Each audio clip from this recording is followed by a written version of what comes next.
The bitter November wind cut through my thin waitress uniform as I huddled near the service entrance of Nocturne, Chicago's most exclusive restaurant. My fingers trembled, partly from cold, partly from exhaustion. I'd been on my feet for 10 hours straight, picking up an extra shift because rent was due in 3 days, and I was still $200 short. Alina, break's over. The Sokolov party just arrived. Marcus, the floor manager, thrust his head through the doorway, his perpetually furrowed brow deepening when he saw me. Jesus, pull yourself together. These are important clients. I nodded, smoothing my black skirt and adjusting my collar. Important clients meant wealthy Russians, which meant the possibility of better tips if I could make them comfortable. It also meant I could finally put my linguistics degree to good use, even if it wasn't exactly the diplomatic career I'd once dreamed of.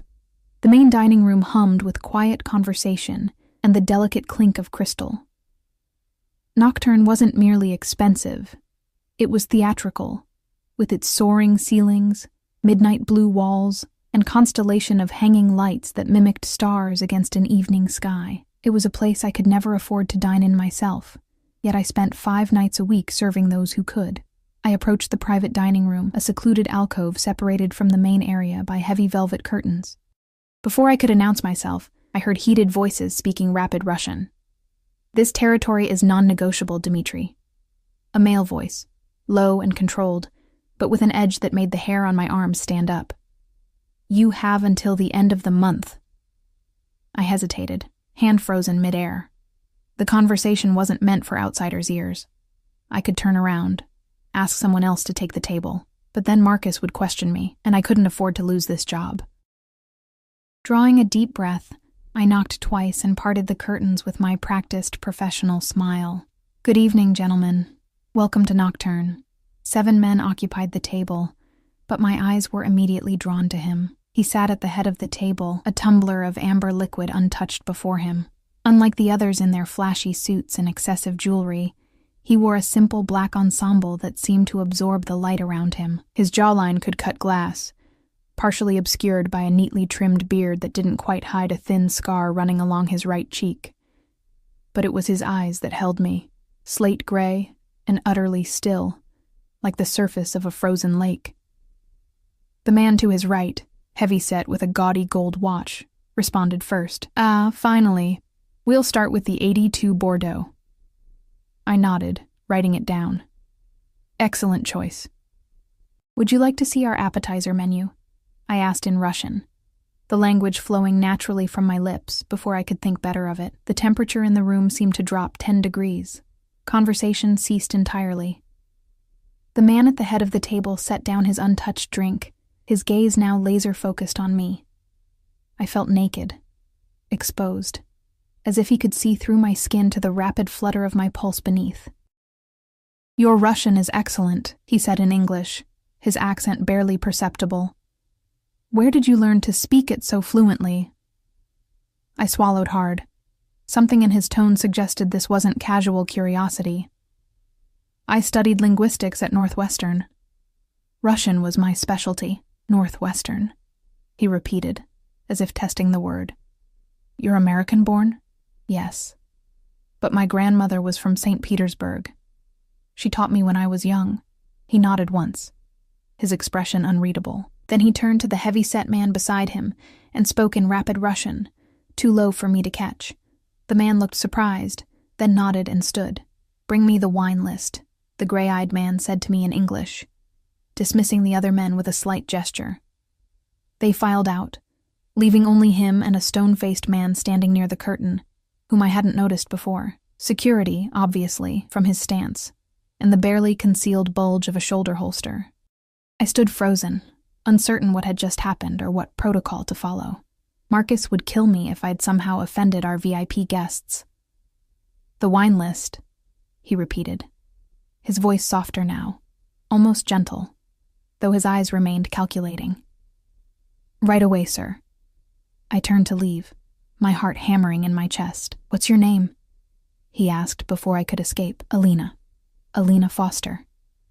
"Alina," he repeated, as if memorizing it. "I'm Victor Sokolov." My stomach dropped. Everyone in Chicago's service industry knew that name, whispered it with a mixture of fear and awe. Viktor Sokolov, the Russian businessman whose legitimate enterprises, nightclubs, real estate developments, import businesses, were rumored to be fronts for something much darker. I'd served wealthy men before, powerful men, but never someone who carried the weight of so many whispered warnings. Bring the wine list to my office upstairs, Alina Foster, room 301. It wasn't a request. I nodded and backed out through the curtains, my legs trembling beneath me. The restaurant occupied the ground floor of a renovated historical building. The upper floors were private offices, including, apparently, one belonging to Sokolov. Marcus intercepted me immediately. What the hell happened? The whole party just left except for Sokolov. I don't know. He asked for the wine list in his office, room 301. Marcus's face drained of color. You spoke Russian to him, didn't you? He hissed. I told you never to show off to the clients. I wasn't showing off. It's just habit when I hear, never mind. Give me the wine list. I'll take it up myself. But before he could grab it from my hands, the stone-faced security man appeared at my elbow. Mr. Sokolov specified the waitress should bring it, he said flatly. Marcus looked like he might protest, then seemed to think better of it. He thrust the leather-bound wine list into my hands. Don't screw this up, he muttered. The security man gestured toward the staff elevator. I followed him, clutching the wine list like a shield. As the elevator doors closed, encasing me in the small space with this hulking, silent man, I realized I might have made a terrible mistake. Is Mr. Sokolov upset with the service? I ventured. The man didn't even glance at me. Mr. Sokolov doesn't get upset. He gets even. My mouth went dry. What had I done to offend him? Was speaking Russian some kind of territorial offense? Or had I overheard something in that brief exchange that I shouldn't have? The elevator opened directly into a plush waiting area. The security man guided me down a hallway to a heavy wooden door with the number 301 etched in gold. He knocked once, then opened it without waiting for a response, gesturing for me to enter. I stepped into what could only be described as a power office, spacious, with floor-to-ceiling windows overlooking the Chicago skyline. A massive desk dominated one end, while a seating area with leather couches occupied the other. The walls were lined with books in multiple languages and what appeared to be authentic Russian art. Viktor Sokolov stood with his back to me, gazing out at the city lights. He'd removed his jacket, and his white shirt stretched across broad shoulders, the fabric so fine it seemed to shimmer in the dim light. The wine list, sir, I said, hating how my voice quavered. He turned, and I realized why he'd dismissed his associates. His carefully controlled expression had slipped, revealing something raw and dangerous. He crossed the room in 3 long strides, taking the wine list from my hands and setting it aside without a glance. Do you know who I am, Alina Foster? He asked quietly. I nodded, unable to form words as he circled me slowly, like a predator assessing its prey. Then you understand that I don't believe in coincidences. He stopped directly in front of me. A woman who speaks flawless Russian appears at my private dinner, the same dinner where I'm discussing matters of considerable sensitivity. I'm just a waitress, I whispered. I've worked at Nocturne for 8 months. You can check with... I already have. While you were coming up in the elevator, he nodded toward a laptop on his desk, where I glimpsed what looked like my employee file. Northwestern University, graduated with honors in linguistics, specializing in Slavic languages, minor in international relations. Yet here you are, serving overpriced wine to men like me. Heat crawled up my neck. The economy isn't kind to liberal arts majors. A ghost of a smile touched his lips, transforming his face so completely that for a moment I forgot to be afraid. No, it isn't, but still, an interesting career path. It pays the rent. Most months, anyway. He studied me for another long moment. I fought the urge to fidget under his scrutiny, to explain that my student loans had crushed my dreams of graduate school, that my grandmother's medical bills had drained what little savings I'd managed to accumulate. But something told me Viktor Sokolov wasn't interested in my financial hardships. Your accent, he said finally. Northern region, but with certain inflections I can't quite place. My grandmother was from St. Petersburg, but she lived in Moscow for many years before emigrating. I probably picked up a mixture. He nodded, as if I'd confirmed something. And do you often translate for interested parties? The question carried a weight I didn't understand. I'm not a professional translator, if that's what you're asking. That's not what I'm asking. His voice hardened. Let me be direct. The FBI and CIA both actively recruit linguistics graduates, particularly those specializing in Russian. Have you had any contact with either agency? My blood turned to ice. No, I'm not. I wouldn't. I stopped, took a breath. I'm not working for anyone but Nocturne, Mr. Sokolov. He watched me closely, searching for deception. A pretty girl with your skills could find more lucrative employment than waiting tables. Not without connections, I said, more bitterly than I intended. Something shifted in his expression. Interest, perhaps, or calculation. He moved toward his desk, pressing a button on his phone. Bring tea, he instructed, then gestured to one of the leather chairs opposite his desk. Sit. It wasn't an invitation. I perched on the edge of the seat, hyper-aware of my waitress uniform, the small stain on the sleeve from a spilled soup appetizer, the runs in my stockings carefully hidden beneath knee-high boots I'd bought secondhand. He sat across from me, leaning back in his chair with casual authority. You heard something in that room downstairs. Something in Russian. I hesitated. Denying it would be pointless. He'd seen my reaction. Just a few sentences. Something about territory being non-negotiable. His jaw tightened. And what did you make of that? Nothing, I said honestly. I assume you're in real estate. He laughed then. The sound so unexpected it startled me. Real estate. Yes, you could say that. A knock at the door interrupted us. The security man entered with a silver tea service, setting it on the desk before withdrawing silently. Victor poured 2 cups, adding a spoonful of jam, not sugar, to one before sliding it toward me. Russian style, he explained. My mother's recipe. I accepted the cup, the warmth seeping into my cold fingers. The tea was strong and fragrant, the sweet tartness of the jam balancing the bitterness. It reminded me of my grandmother's kitchen, of stories told in hushed Russian while she taught me to make pelmeni at her worn wooden table. Thank you, I murmured, surprised by the unexpected hospitality. Victor sipped his tea, watching me over the rim of his cup. You're in debt, he stated flatly. I nearly choked. Excuse me? Student loans. Medical bills for your grandmother. Cancer, yes? And your apartment in Wicker Park isn't cheap, even with 2 roommates. A chill ran through me that had nothing to do with the November cold outside. How could you possibly know that? He didn't answer directly. I have a proposition for you, Alina Foster. I'm not interested in... Don't insult me by assuming you know what I'm offering. His voice remained calm, but his eyes flashed with something dangerous. I need someone with your skills. Someone who can translate documents, attend meetings as my interpreter. Someone who understands both cultures and can move between them seamlessly. I blinked, trying to process what he was saying. You want to hire me as a translator? As my personal assistant. The position includes a generous salary, benefits, and an apartment in my building on Lakeshore Drive. He named a figure that made me dizzy. 5 times what I made at Nocturne. Your grandmother's medical care would also be covered. I have connections with specialists at Northwestern Memorial. It was too perfect, too precisely tailored to my desperate situation. Why me? You must have dozens of qualified translators at your disposal. I don't trust easily, Alina, but I trust what I can see with my own eyes. And what I see is someone intelligent, someone who needs a lifeline, and someone who now knows enough about my business that leaving you serving drinks to my competitors would be imprudent. The threat was velvet-wrapped, but unmistakable. I set down my teacup with trembling fingers.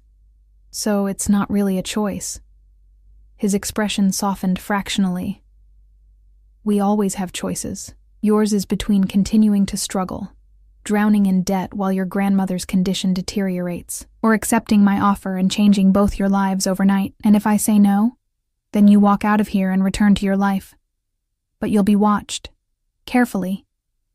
And if I discover any connection between you and law enforcement, past, present, or future, our next conversation won't be over tea. I should have been terrified.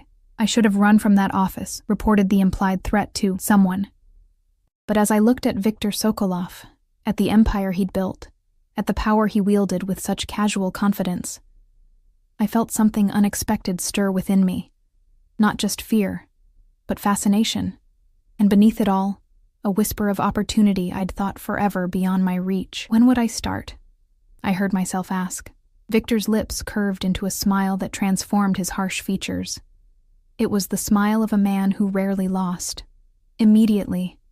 In fact, he checked his watch, an elegant timepiece that probably cost more than my annual salary. I don't think you'll be returning to Nocturne at all. But my shift, I can't just disappear. I need to give notice, collect my things from my apartment. All taken care of. Your manager has been informed that you've been hired away. As for your apartment, he pressed a button on his phone again. Alexei will escort you there now to collect whatever you need for tonight. Tomorrow we'll arrange for the rest. The security man, Alexei, appeared in the doorway as if he'd been waiting just outside. Victor rose, extending his hand across the desk. Do we have an agreement, Alina? I stood on shaky legs and placed my hand in his. His skin was warm, his grip firm but not crushing. Yes, I said, sealing my fate with a single word. We have an agreement. As I followed Alexei out, I glanced back one last time. Victor had returned to the window, silhouetted against the glittering Chicago skyline that seemed to bend to his will. In that moment, I understood that I had made a choice that would irreversibly alter the course of my life. I had stepped willingly into the orbit of a dangerous man, drawn by desperation and something else I couldn't yet name, something that both terrified and thrilled me. And as the heavy door closed behind me, I couldn't shake the feeling that I had just traded one form of captivity for another. Only time would tell whether my golden cage would prove to be my salvation or my ruin. The ride to my apartment was silent and tense. Alexei drove a sleek black Escalade with tinted windows so dark they were nearly opaque, navigating through Chicago's nighttime traffic with practiced ease. I sat in the back, my mind racing. Had I really just quit my job and agreed to work for a man who was almost certainly involved in organized crime? What would my grandmother say if she knew? My phone buzzed in my pocket, a text from my roommate, Zoe. Where are you? Marcus is freaking out. I stared at the screen, unsure how to respond. How could I explain what had just happened when I barely understood it myself? Got a new job, coming to get some things. We'll explain later. I typed back, knowing it was woefully inadequate. Alexei parked in front of my building, a converted warehouse with exposed brick and perpetually broken elevators. He followed me silently up 3 flights of stairs, maintaining a respectful distance, but making it clear I wasn't going anywhere without him. You don't have to come inside, I said as I fumbled for my keys. I'll just be a few minutes. His expression didn't change. Mr. Sokolov's instructions were specific. I stay with you. I pushed open the door to find Zoe and our other roommate, Tasha, sitting at our tiny kitchen table, both looking up in surprise. Alina, what the hell? Marcus called saying you abandoned your shift and... Zoe's words died in her throat as she caught sight of Alexei looming in the doorway. Who's that? This is... my new employer's colleague. The words sounded ridiculous even to my own ears. I need to pack some things. I'll be staying somewhere else for a while. Tasha stood, her arms crossed protectively. Are you in some kind of trouble? No, nothing like that. It's a great opportunity. A private translation job. I moved toward my bedroom, avoiding their concerned gazes. I'll call you tomorrow and explain everything. My room was barely large enough for a double bed and a dresser, but it had been my sanctuary for the past 2 years. I grabbed my largest duffel bag and began stuffing it with essentials. Clothes, toiletries, my laptop, the dog-eared Russian novels my grandmother had given me, the framed photo of her holding me at graduation. I changed quickly out of my waitress uniform into jeans and a sweater, suddenly desperate to shed any connection to Nocturne. As I packed, reality began to sink in. I was leaving everything familiar to work for a man I'd just met. A man who had effortlessly discovered my financial situation, my grandmother's illness, my address. A man who had implied, quite clearly, that refusing him wasn't really an option. Yet beneath the fear lurked a traitorous whisper of excitement. For months I'd been drowning, watching my dreams recede further with each bill that arrived. Now, suddenly, I had been plucked from that slow demise and dropped into, what? Danger, certainly, but also possibility. Alina. Zoe appeared in my doorway, keeping her voice low. What's really going on? Who is this guy? I zipped my bag closed. His name is Viktor Sokolov. He needs a Russian translator and assistant. Her eyes widened. Sokolov? The nightclub owner? The one they say is connected to... I know who they say he is. I cut her off, glancing nervously toward the living room where Alexei waited. But the pay is incredible, Zoe, and he's offering to help with Grandma's medical bills. That doesn't sound suspicious to you? Zoe hissed. No one offers something like that without expecting something in return. He expects me to work for him, to translate, to assist with his business. His business, she repeated skeptically. And what exactly does that involve? I shouldered my bag. I don't know yet. But it has to be better than watching Grandma waste away because we can't afford better care. Zoe grabbed my arm. At least tell me where you're going, and promise you'll call tomorrow. Lakeshore Drive, some building he owns. And yes, I promise. She released me reluctantly. Be careful, Alina. Men like that. They think they own everything they touch. Her words followed me as Alexei escorted me back to the waiting SUV, my hastily packed bag slung over my shoulder. The Chicago night had turned colder, and a light snow was beginning to fall, melting as it hit the pavement. The drive to Lakeshore Drive took 20 minutes. We pulled up to a sleek high-rise overlooking the lake, its glass and steel facade glittering against the night sky. A uniformed doorman rushed forward with an umbrella as Alexei opened my door. Ms. Foster, the doorman greeted me, as if he'd been expecting me all evening. Welcome to the Sovereign. Mr. Sokolov asked me to show you to your apartment. Thank you, I managed, following him into a lobby more suited to a luxury hotel than an apartment building. Marble floors, crystal chandeliers, a bubbling fountain in the center. It was a world away from my drafty warehouse conversion. The elevator required a key card to access the upper floors. The doorman swiped his, pressing the button for the 32nd floor. Mr. Sokolov occupies the penthouse on 40, he informed me, as if sharing a valuable secret. But he thought you might prefer something a bit more intimate. The elevator doors opened directly into a foyer. The doorman handed me a key card and a small envelope. Your keys and some welcome information. If you need anything at all, the concierge desk is staffed 24 hours. I thanked him, waiting until he disappeared back into the elevator before exploring my new... home? Prison? I wasn't sure which term applied. The apartment was stunning. A corner unit with floor-to-ceiling windows showcasing Chicago's glittering skyline and the dark expanse of Lake Michigan beyond. The furnishings were sleek and modern, in shades of cream and pale blue.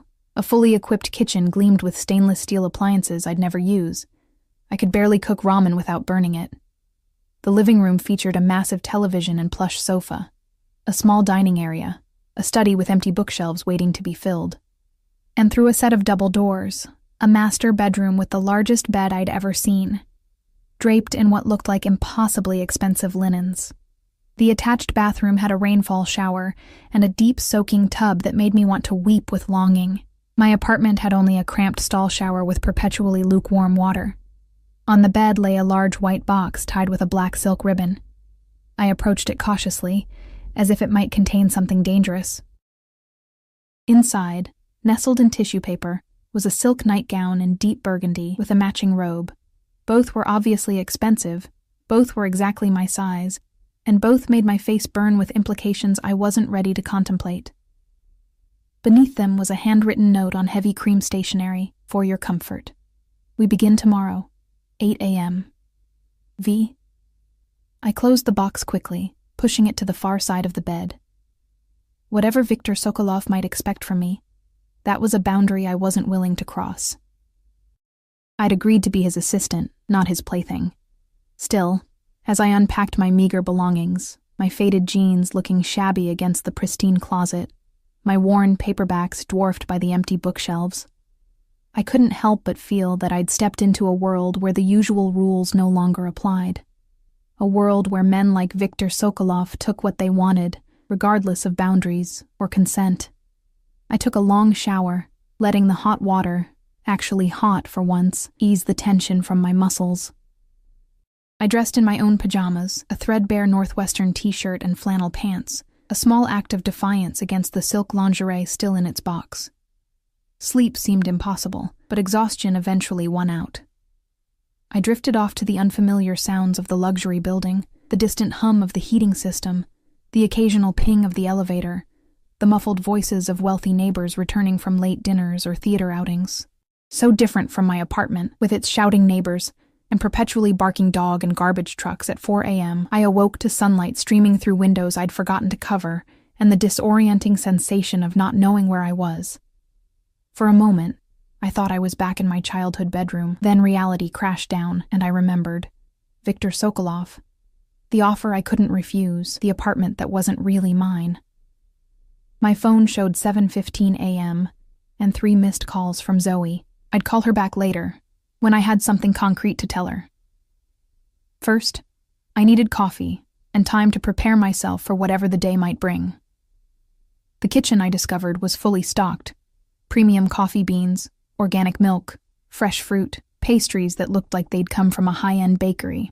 I brewed a pot of coffee stronger than I usually made it, needing the extra caffeine to sharpen my wits. At 7:55, as I was deliberating over what to wear, how did one dress for a first day as a Russian mobster's assistant, my phone rang with an unfamiliar number. "Good morning, Ms. Foster," a crisp, professional female voice.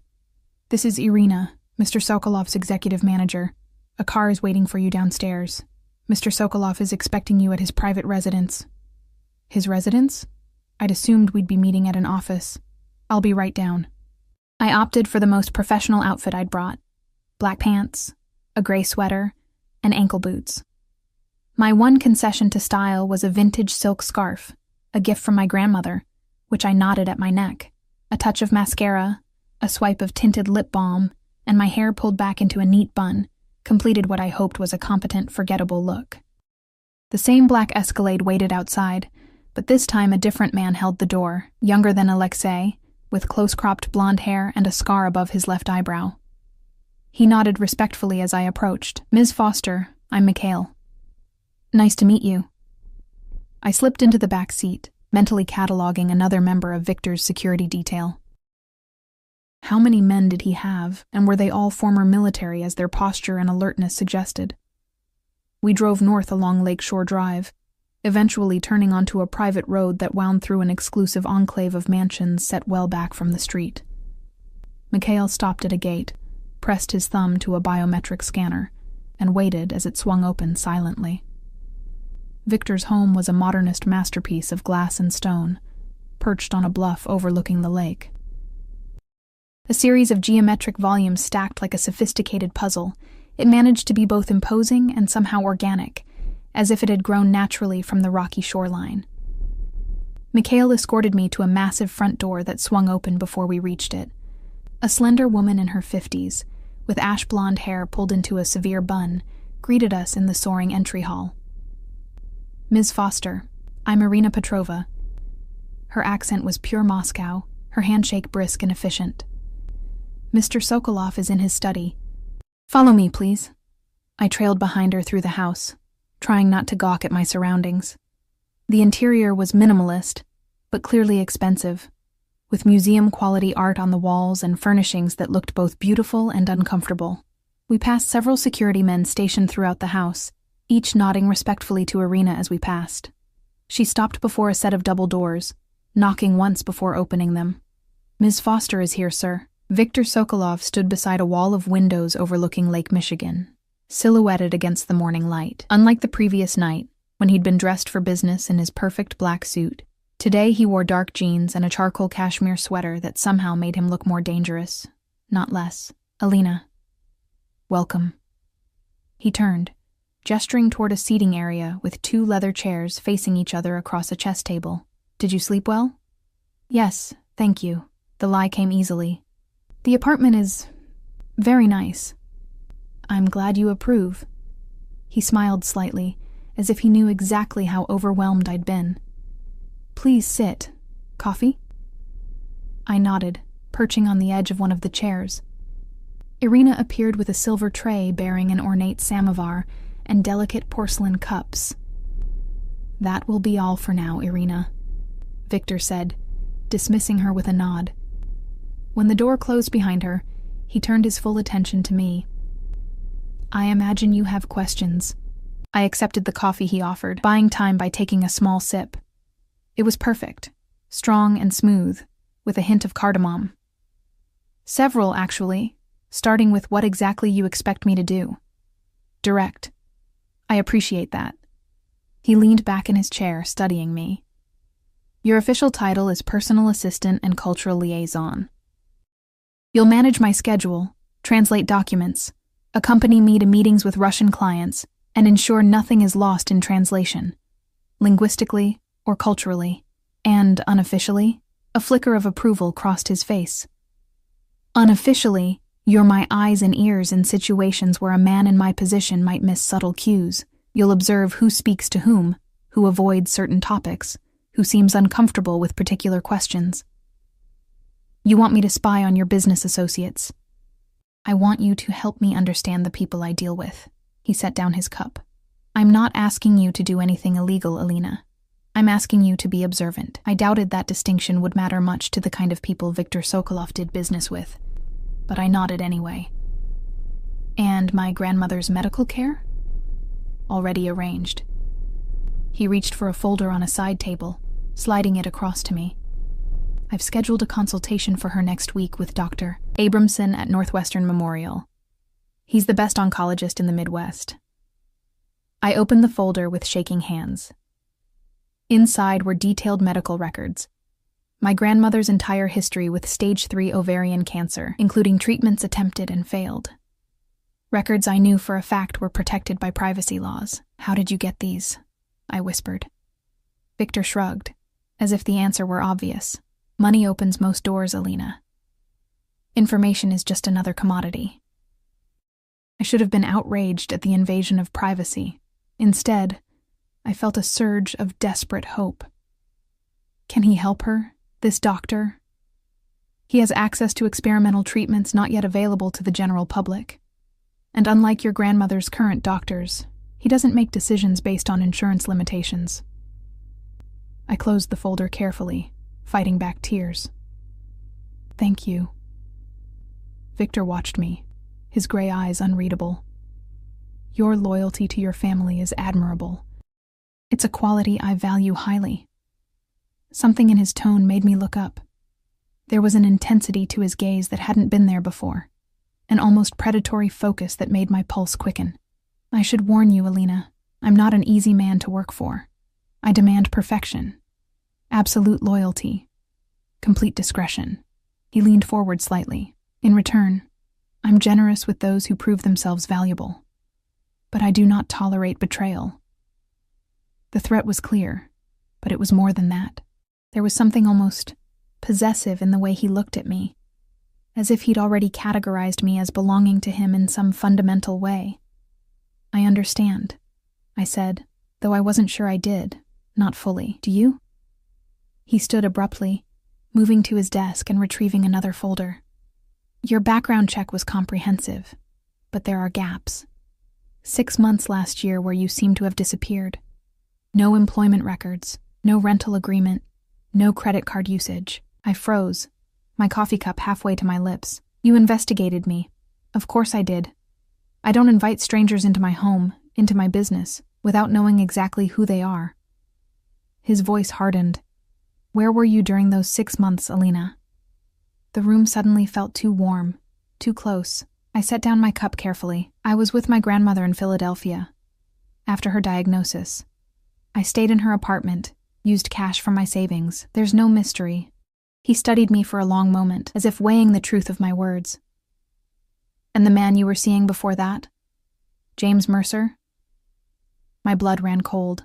James was a part of my life I'd tried very hard to forget. That ended over a year ago. It's not relevant to anything. Everything about you is relevant to me now.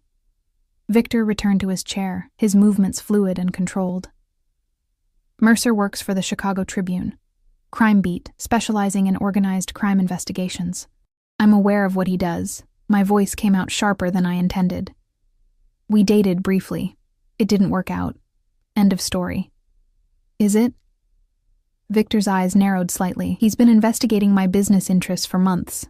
And now, suddenly, his ex-girlfriend appears in my restaurant, speaking flawless Russian, conveniently needing employment. The implication hit me like a physical blow. You think I'm working with him? Spying for him?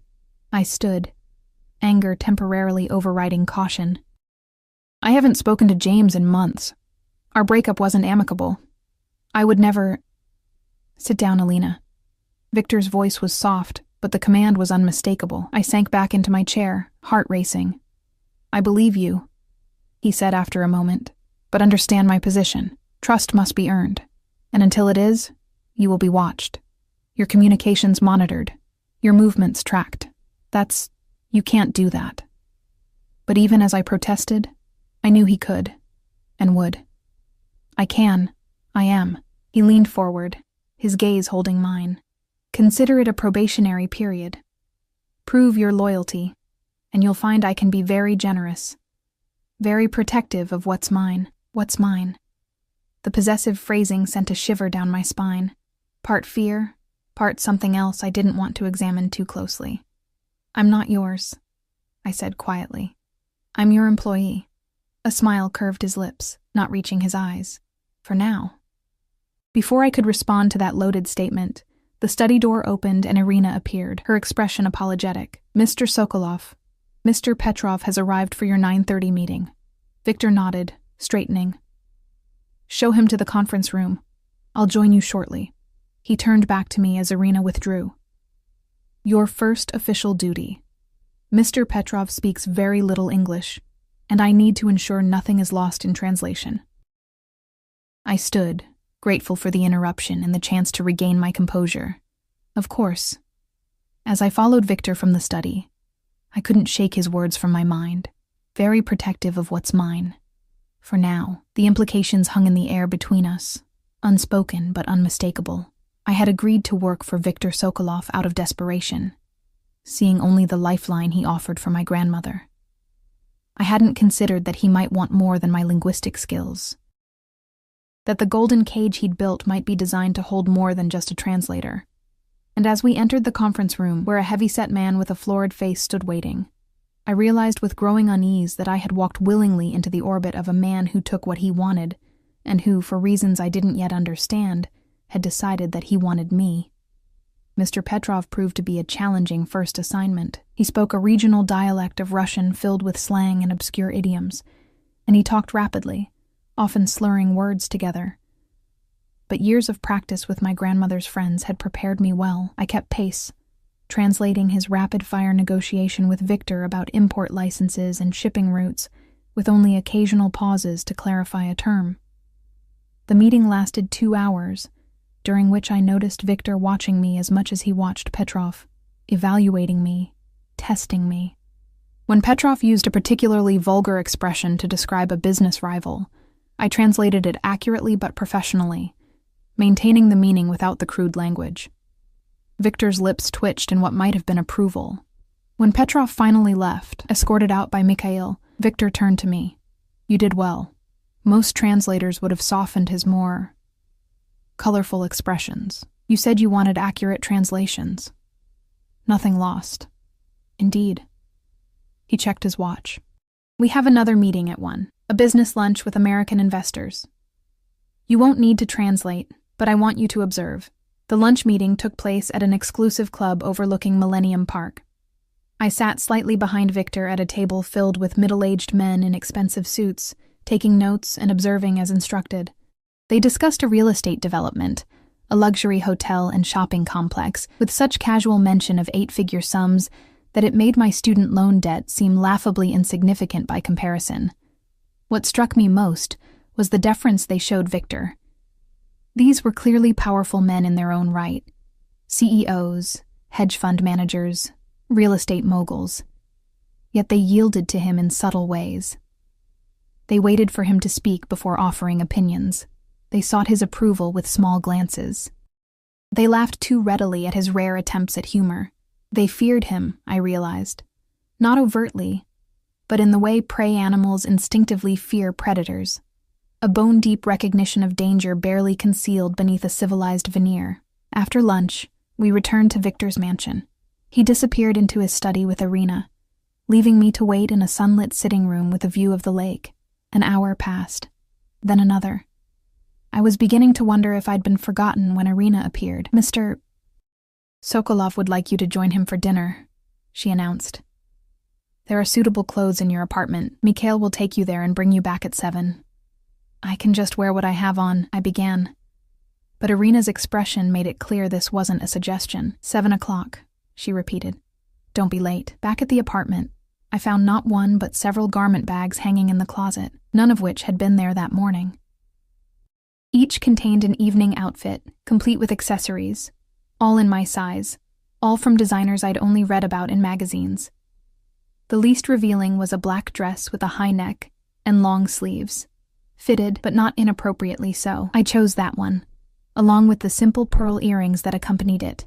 As I dressed, I couldn't help but wonder about the other women who must have come before me. Had they lived in this apartment too? Worn clothes Victor selected? Sat across from him at dinner, wondering about his intentions? The thought made my stomach twist with something that felt uncomfortably like jealousy.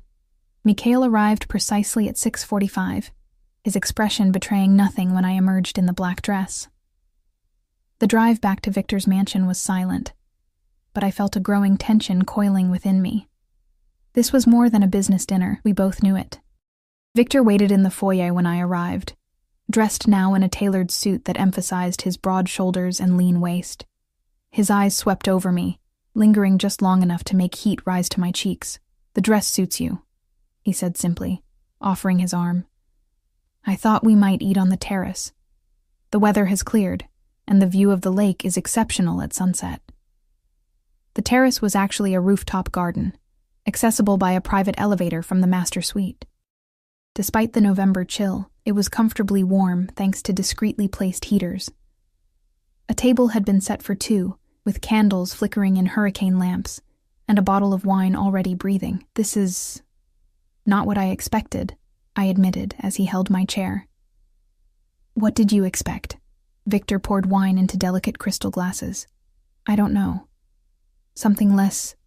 I gestured at the intimate table setting, the candlelight, the rose petals scattered among the hurricane lamps. "Less romantic." He smiled slightly, taking his seat across from me. "Is it so strange that I might enjoy beautiful things in beautiful settings?" Before I could respond, a server appeared with the first course, a delicate beet salad with goat cheese and candied walnuts. It was followed by a parade of exquisite dishes, seared scallops, rack of lamb, a chocolate soufflé that melted on my tongue. Throughout the meal, Victor asked questions about my childhood, my studies, my interests, all while skillfully evading questions about his own past. "You're very good at that," I observed as we finished dessert. "At what?" "Learning everything about me while revealing nothing about yourself." He smiled, swirling the last of his wine. "An occupational hazard. In my position, privacy is more than a preference. It's a survival tactic. Yet you've invaded my privacy completely." I didn't mean to sound bitter, but the wine had loosened my tongue. My medical records, my financial situation, my ex-boyfriend, a necessary precaution. His expression hardened slightly. "I don't apologize for protecting myself and my interests. And am I one of your interests now?" The question slipped out before I could stop it. Victor set down his glass, his gray eyes suddenly intense in the candlelight. "Yes," he said simply. "You are." The directness of his answer left me momentarily speechless. I had expected evasion, perhaps even denial, not this stark confirmation. "Why?" I finally managed. He considered me for a long moment. "You remind me of someone I once knew. Someone who spoke her mind regardless of consequences. Someone who didn't cower." His lips curved in a half-smile. "It's refreshing in a world where most people are too afraid to meet my eyes." "I'm not afraid of you." The lie tumbled out easily. "No?" He leaned forward slightly, his voice dropping. "You should be." A shiver ran through me that had nothing to do with the evening air. Is that a threat? A fact. Victor stood, moving to the edge of the terrace where the Chicago skyline glittered against the night. I've done things that would terrify you, Alina. I've built my empire on the backs of those who underestimated me, who thought they could take what was mine. I rose, drawn to him despite my better judgment. And what exactly is yours, Victor? He turned, his expression almost predatory in the shadows. Everything you see. His gaze swept over the city spread out beneath us. And now, you, my breath caught. I told you before, I'm not yours. I'm your employee. For now. He repeated his earlier statement, moving closer until I could feel the heat radiating from his body. But I see the way you look at me when you think I'm not watching. The way your pulse jumps when I enter a room. He reached out, his fingertips grazing my neck where my carotid betrayed me with its rapid beating. Your body speaks truths your words deny. I should have stepped back, should have maintained professional distance. Instead, I stood frozen, caught in the magnetic pull of his presence. What happened to the woman I remind you of? I asked quietly. Pain flashed briefly across his features, gone so quickly I might have imagined it. She died. I'm sorry. Don't be. It was a long time ago. He withdrew his hand, and I felt its absence like a physical loss. My sister was always braver than she should have been, always speaking truth to power, regardless of consequence. Something dark passed behind his eyes. The world punishes that kind of courage. The admission stunned me. It was the first personal detail he'd shared, a tiny crack in his impenetrable armor. Is that why you surround yourself with people who fear you? So no one speaks truth to your power? His expression sharpened. Careful, Alina. You said you valued my directness. Did you mean only when it's convenient? For a moment, I thought I'd gone too far. Something dangerous flickered in his gaze, and I remembered suddenly who he was, what he was capable of. But then, unexpectedly, he laughed, a genuine sound that transformed his harsh features, making him look younger, almost carefree. You really aren't afraid of me, he said, sounding both surprised and pleased. How refreshing. Before I could respond, his phone vibrated in his pocket. He checked it, his expression immediately shuddering. Excuse me, I need to take this. He stepped away, speaking rapid Russian into the phone, his voice too low for me to catch more than fragments. Something about a shipment, unexpected complications, security concerns. His posture had tensed. The brief moment of openness completely vanished. When he returned, his face was carefully blank. I apologize, but I need to cut our evening short. Mikhail will take you back to your apartment. Is everything all right? I asked, though I knew he wouldn't tell me if it wasn't just business. He escorted me to the elevator, his hand resting lightly on the small of my back. In the confined space, his cologne, sandalwood and something darker, more primal, enveloped me. Tomorrow, 8 o'clock, Irina will brief you on the week's schedule. The doors opened, and Mikhail was already waiting in the foyer, car keys in hand. Victor's fingers lingered on my back, a gentle pressure that nonetheless sent heat spreading through my body. Good night, Alina, he murmured, his lips close enough to my ear that I could feel his breath. Sweet dreams. The drive back to my apartment passed in a blur. My mind replayed every moment of the evening, every touch, every loaded glance. I was attracted to him. I couldn't deny it any longer. Attracted to a man who was dangerous, powerful, possibly criminal. A man who had all but stated his intention to possess me. What kind of woman did that make me? Sleep eluded me that night. I tossed and turned, my thoughts chasing each other in endless circles. Just before dawn, I gave up and called my grandmother. Despite the early hour, she answered on the second ring. Alinachka, she greeted me in Russian, her voice warm despite the weakness underlying it. I was just thinking about you. I miss you, babushka. I curled around my phone like a lifeline to sanity. How are you feeling? The same. But never mind that. Tell me about this new job of yours. So mysterious. Your message said only that you're working as a translator now? I hesitated. How much should I tell her? Nothing that would worry her, certainly. Yes, for a Russian businessman. It's a good opportunity. Russian? Is he handsome, this businessman? I laughed despite myself. Ever since my breakup with James, she'd been not so subtly pushing me to date again. Babushka, please. It's not like that. If you say so. I could hear the smile in her voice.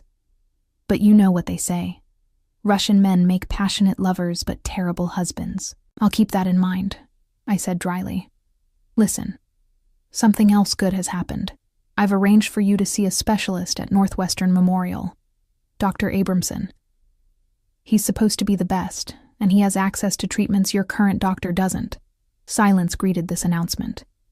Then, cautiously, Alinochka, how can you afford such a doctor, even with insurance?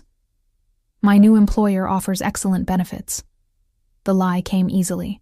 Please don't worry about the cost. Just focus on getting better. More silence.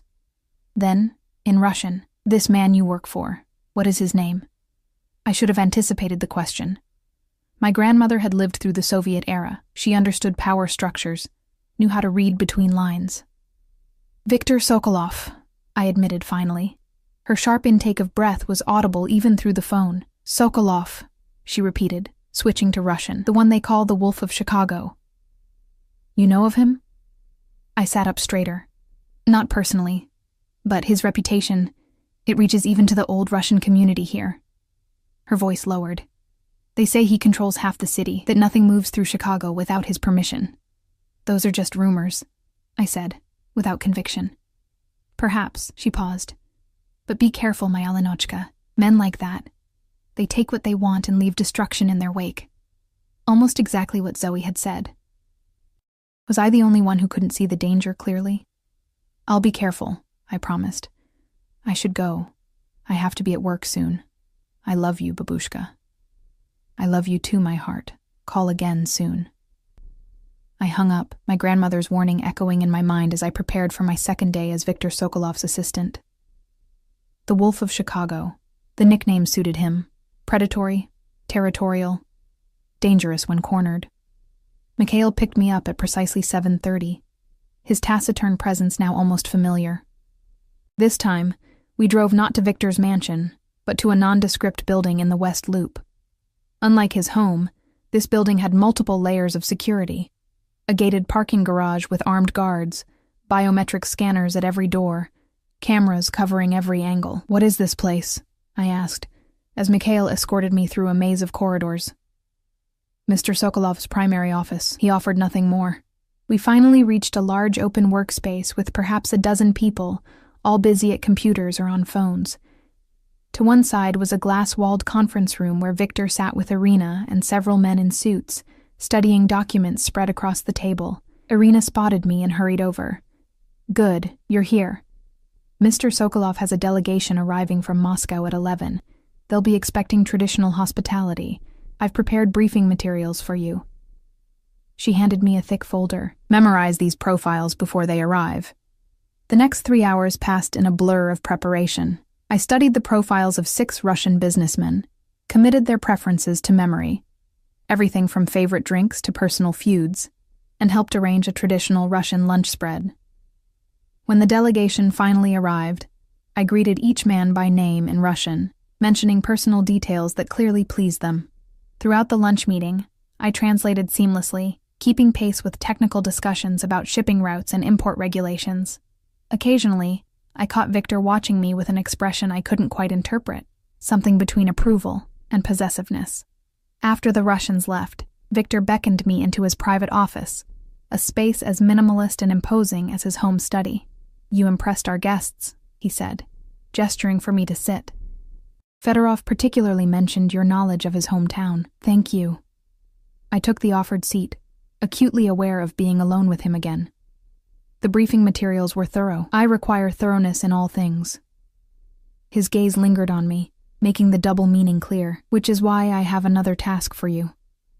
He slid a folder across his desk. Inside was a dossier on James Mercer, my ex-boyfriend.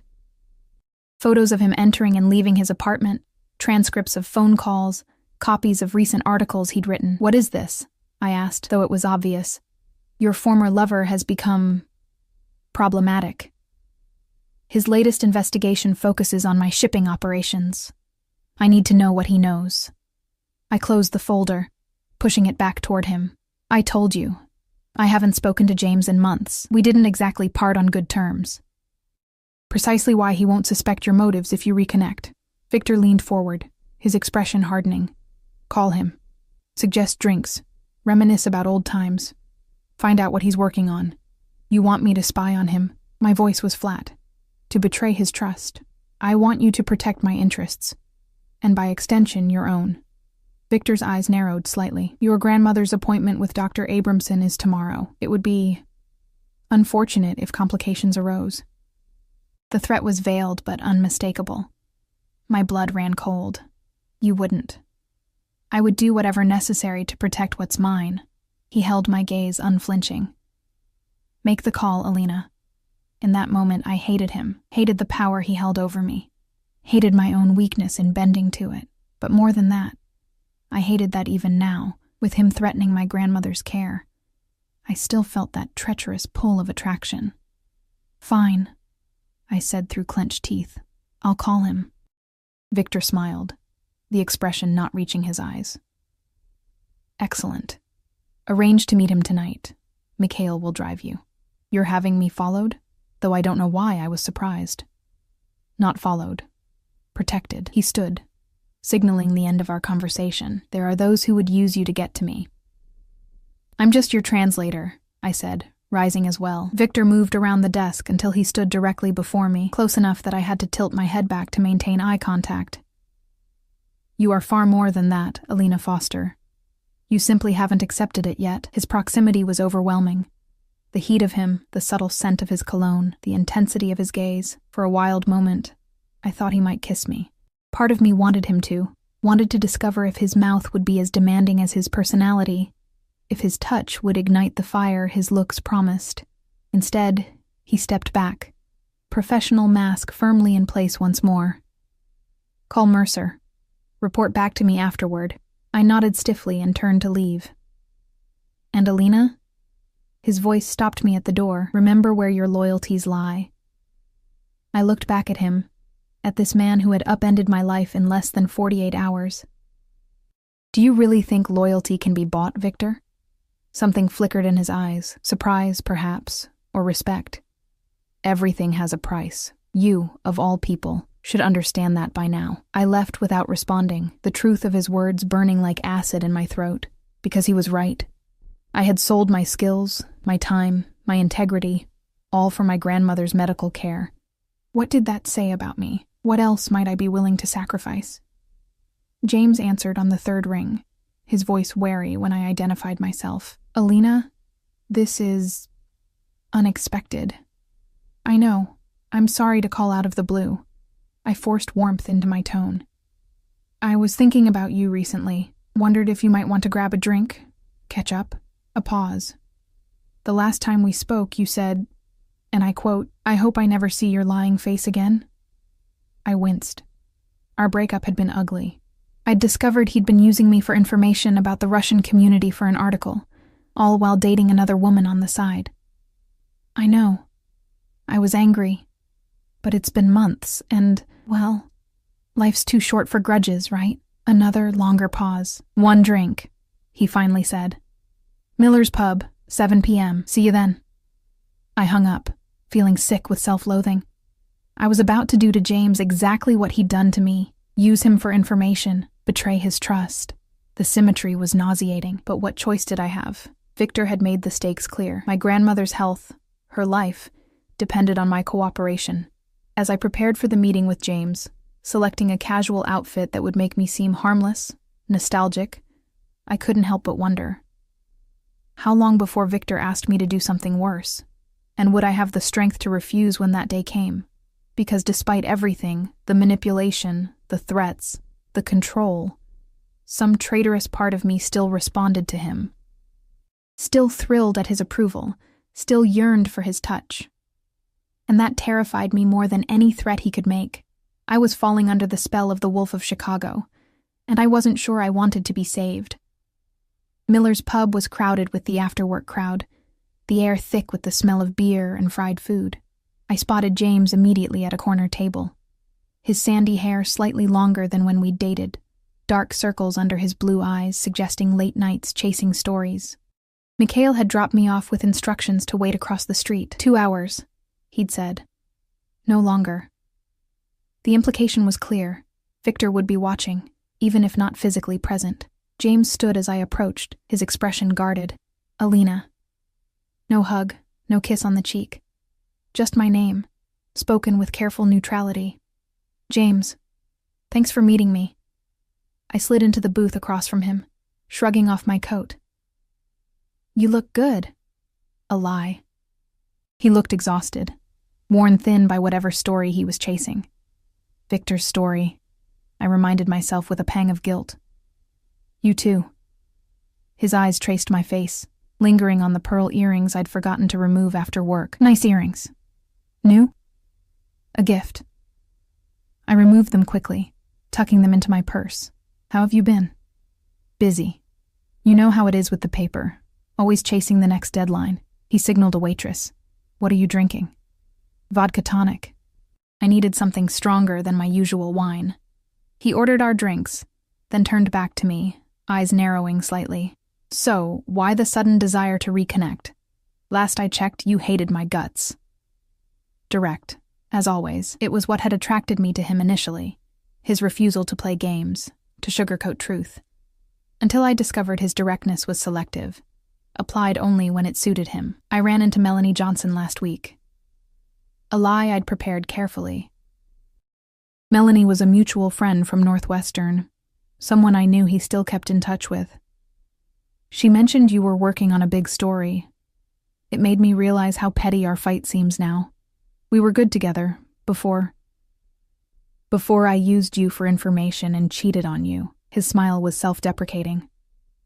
Let's not rewrite history, Alina. We both know what I did. Our drinks arrived, sparing me from responding immediately. I took a long sip, the vodka burning pleasantly down my throat. Fair enough. I'm not suggesting we get back together. Just maybe we can be friendly. Friendly? He considered this, studying me over the rim of his whiskey glass. So, what are you up to these days? Still at that fancy restaurant? No, actually, I've moved on, using my degree finally. I traced the condensation on my glass. I'm working as a translator and personal assistant for a business executive. Anyone I know. The question seemed casual, but his reporter's instincts were visibly engaged now, his eyes sharp. Viktor Sokolov. I dropped the name deliberately, watching his reaction. He stilled, his glass halfway to his lips. Sokolov. He set the drink down carefully. How long have you been working for him? Just a few days. It happened suddenly. That, at least, was true. The pay is amazing, and he's arranged specialist care for my grandmother. James leaned forward, lowering his voice. Alina, do you have any idea who Sokolov really is? A successful businessman with diverse interests. I recited the public line. Nightclubs, real estate, import-export. That's the sanitized version. His eyes darted around the pub, checking for eavesdroppers. Look, I shouldn't be telling you this, but my current investigation, it's about him, about what he really imports, and it's not just vodka and caviar. My heart rate quickened. This was exactly what Victor wanted to know. What do you mean? James hesitated, internal conflict clear on his face. Finally, he sighed. You need to understand what you've gotten yourself into. Sokolov runs the most sophisticated smuggling operation in the Midwest. Drugs, weapons, even people sometimes. His legitimate businesses are just a front. That's a serious accusation. I kept my voice neutral, fighting to hide my reaction. Do you have proof? Getting there. I have sources inside his operation, documentation of shipments that don't match manifest records. His eyes narrowed. Why? Has he asked you to translate anything suspicious? No, nothing like that. I looked away, unable to meet his gaze. Mostly business correspondence, meeting notes, boring stuff. Keep it that way. James reached across the table, grabbing my hand with unexpected intensity. Listen to me, Alina. You need to get out now, before you're in too deep. Sokolov doesn't hire people without a purpose. If he brought you in, he wants something specific from you." The concern in his voice seemed genuine, making my betrayal burn even hotter in my chest. "I can handle myself." "No, you can't. Not with men like him." James squeezed my hand. "I've been investigating Sokolov for 8 months. Do you know what happens to people who cross him? They disappear, Alina, or they have accidents. Just last month, one of his former associates was found in the river with his throat cut. A chill ran through me. Maybe that was unrelated. It wasn't." James released my hand, running his fingers through his hair in frustration. "Look, I know we ended badly. I was an asshole. But I don't want to see you hurt. Whatever he's paying you, whatever he's promised for your grandmother, it's not worth it. I need this job, James." I hated how weak I sounded. "My grandmother's cancer. The treatments are experimental. No other doctor will take her case. And you don't find it convenient that Sokolov is offering exactly what you desperately need?" His voice softened. "That's how men like him operate. They find your vulnerability and exploit it. Once he has his hooks in you, you'll never be free." Victor's words echoed in my mind. Very protective of what's mine. A shiver ran down my spine that had nothing to do with the pub's chilly air conditioning. "When is your article coming out?" I asked, trying to steer the conversation back to what Victor wanted to know. "Soon. Few weeks, maybe less. I'm meeting a key source tomorrow night." He leaned forward again. "Alina, promise me you'll be careful. Don't sign anything. Don't agree to anything that feels wrong. And if you see or hear anything suspicious, call me, day or night." I nodded, guilt churning in my stomach. "I promise." We finished our drinks with forced small talk about mutual friends, the approaching holidays, neutral topics that didn't touch on Victor or James's investigation. When we parted outside the pub, he hugged me briefly. "I mean it, Alina. Be careful. And call me if you need anything." "I will," I lied, watching him walk away, knowing I'd just betrayed him all over again. Mikhail was waiting exactly where he'd left me, the black Escalade idling at the curb. He didn't ask questions as I slid into the back seat, just pulled smoothly into traffic. "Mr. Sokolov wants to see you," he said, after several minutes of silence. "We're going to his residence." It was nearly 9 p.m. when we arrived at Victor's mansion. The night was clear but bitterly cold. The lake a vast darkness beyond the house's glowing windows. Mikhail led me directly to Victor's study, where he sat behind his desk reviewing documents. "Alina." He looked up as I entered, dismissing Mikhail with a nod. "How was your reunion with Mr. Mercer?"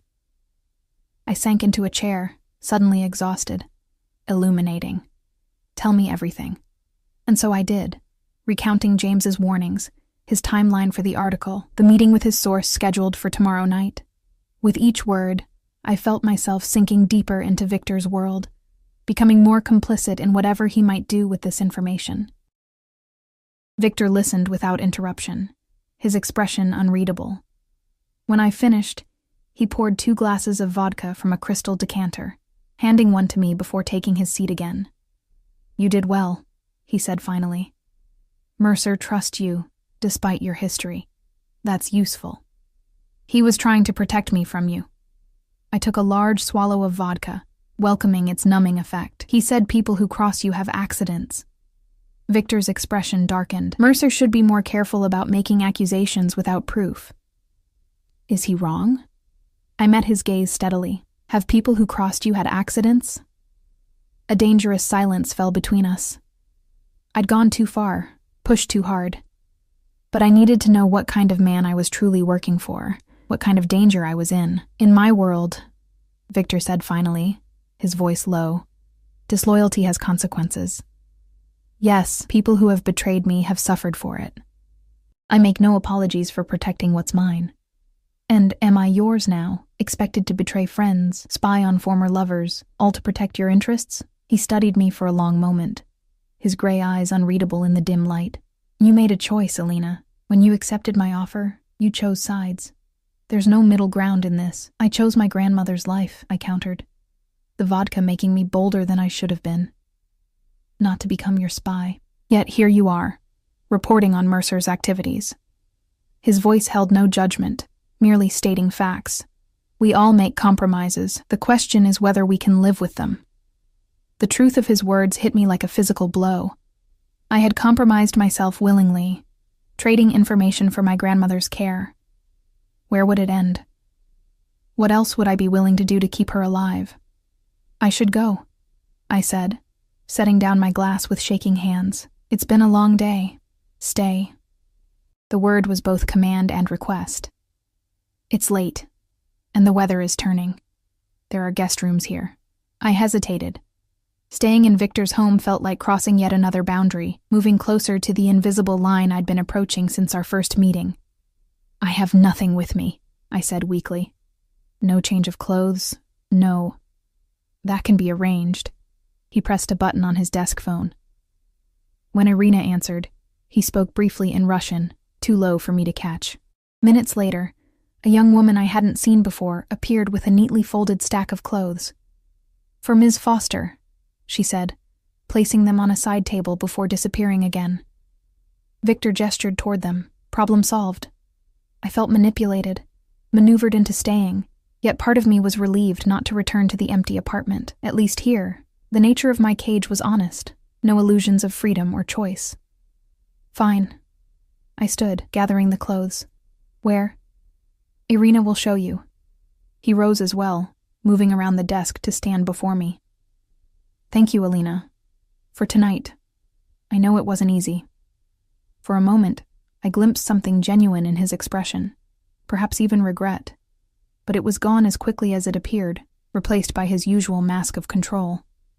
Irina appeared in the doorway, efficient as always. This way, Miss Foster.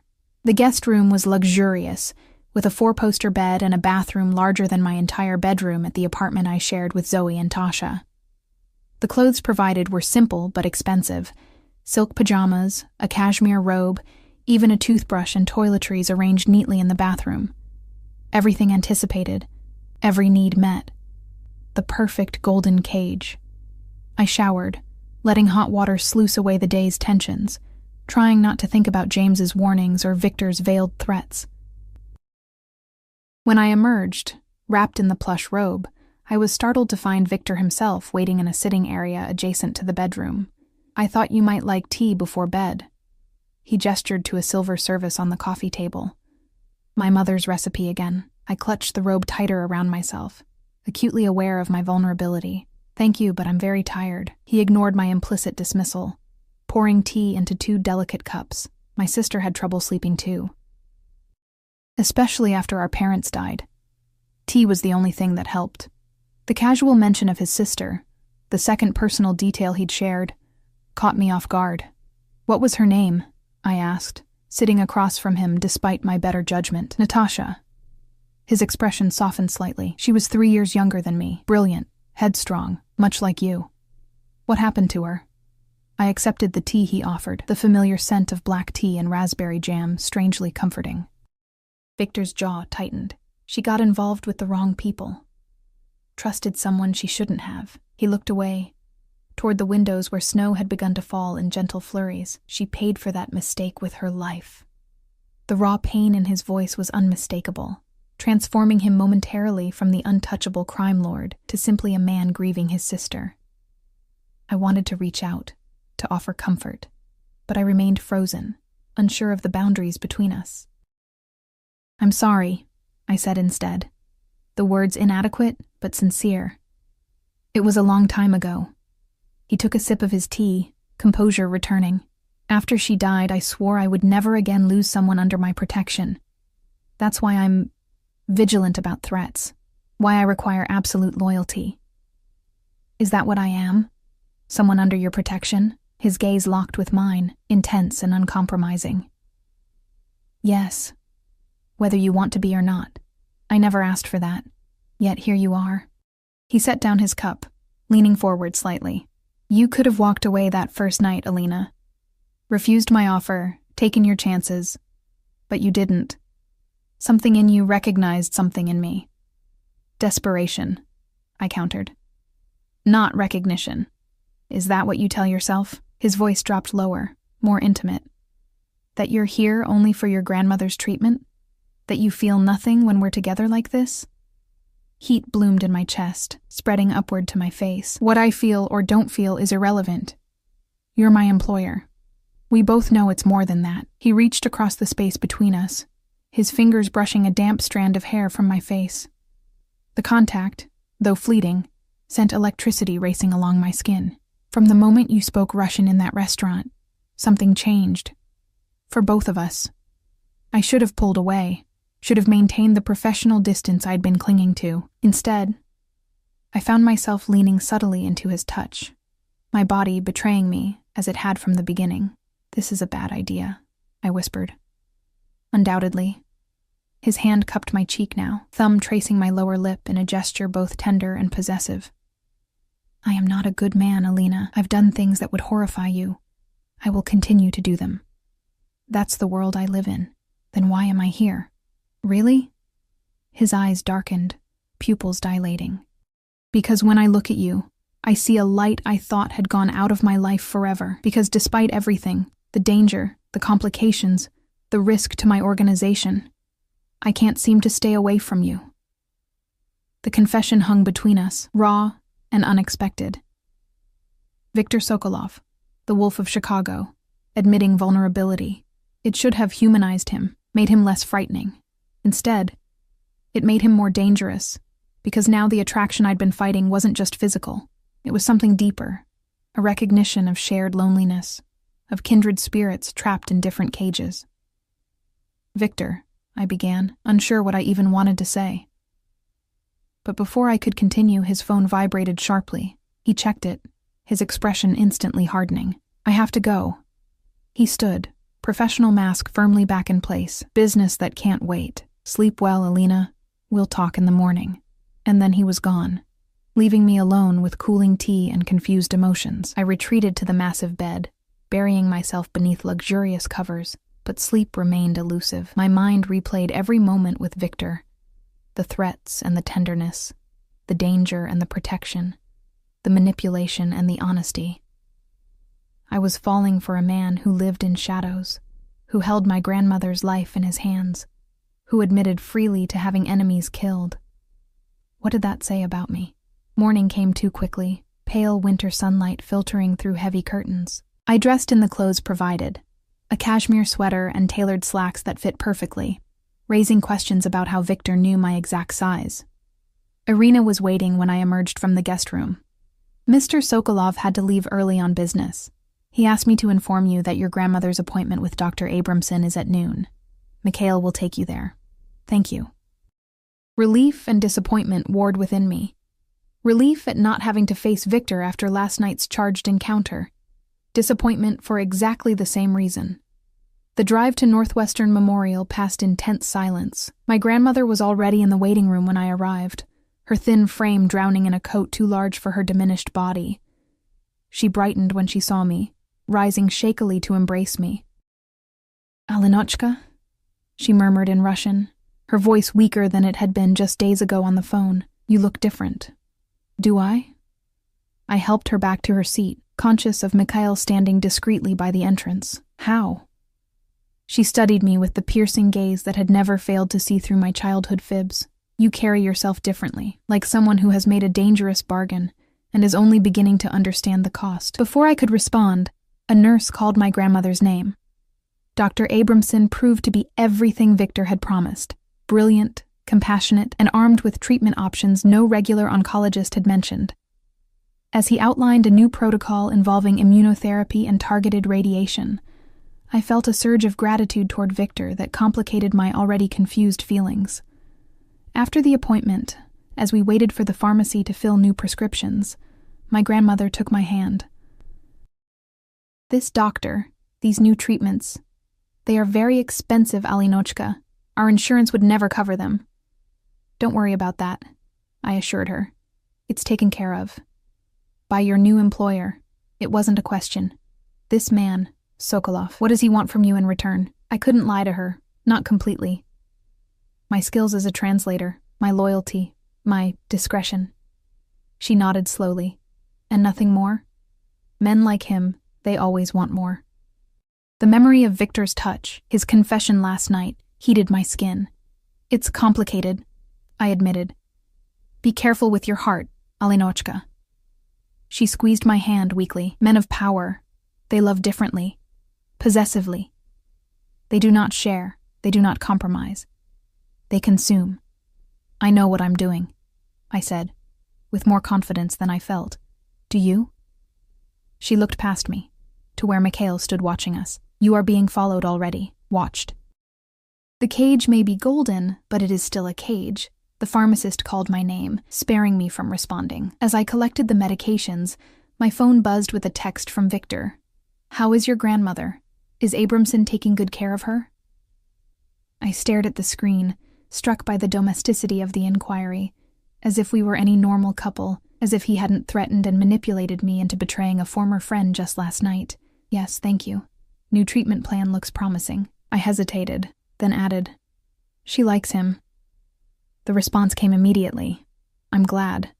Come to the office when you're done. We need to discuss Mercer's source. And just like that, the brief illusion of normalcy shattered. I was still Viktor Sokolov's employee, his asset, his possession. The appointment with Dr. Abramson hadn't been generosity, it had been investment, insurance of my continued cooperation. As I helped my grandmother to the car Victor had arranged to take her home, I wondered how much deeper I would sink into his world before I lost myself completely. And more disturbing still, I wondered if I would even care when it happened. Because despite everything, the danger, the moral compromises, the golden cage closing around me, a part of me was thriving under Victor's attention, blooming like a flower turned toward dangerous but intoxicating light.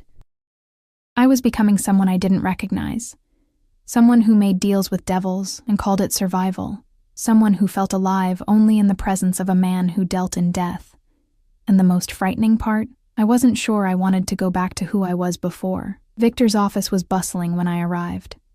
Men in suits moved purposefully between rooms, speaking in hushed tones. Irina intercepted me in the lobby, her expression tighter than usual. Mr. Sokolov is in a meeting. He asked that you wait in his office. She guided me through the controlled chaos, stopping at Victor's door. There have been complications. Be prepared. The warning sent a chill down my spine.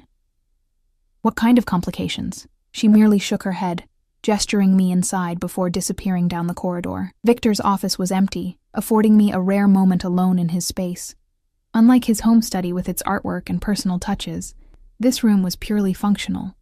A large desk with multiple monitors, a conference table, and walls covered in maps showing shipping routes across the globe. The only personal item was a small silver frame on his desk, turned away from visitors. Curiosity overcame caution. I crossed to the desk and turned the frame to reveal a faded photograph of two children. A boy of perhaps 12 with a protective arm around a younger girl. Both had Victor's gray eyes and strong features. Victor and Natasha, before tragedy, rewrote their story. She was 9 when that was taken. I startled, nearly dropping the frame. Victor stood in the doorway, watching me with an unreadable expression.